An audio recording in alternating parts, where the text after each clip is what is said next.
Saps que la traducció automàtica amb intel·ligència artificial de textos en català millora a mesura que la fem servir? La investigació per utilitzar la intel·ligència artificial en l'entorn de la traducció va començar als anys 80.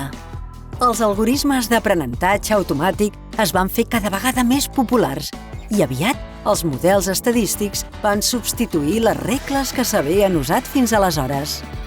La següent revolució va tenir lloc el 2013 amb models que s'entrenaven amb xarxes neuronals i que tenien resultats prou bons.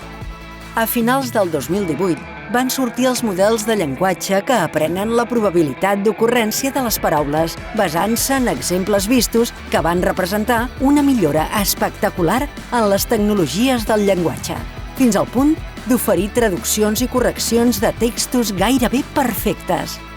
La major part de les eines actuals es basen en algoritmes d'aprenentatge automàtic que garanteixen una millora del resultat a mesura que s'utilitzen. Per això, com més vegades s'utilitzi un traductor i més vegades se li indiqui si la traducció és correcta o no, millors seran els resultats.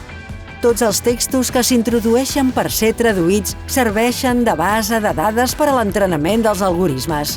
Per això, és important utilitzar les eines en línia en català. La llengua guanya visibilitat i la ciutadania obté millors resultats en la seva llengua.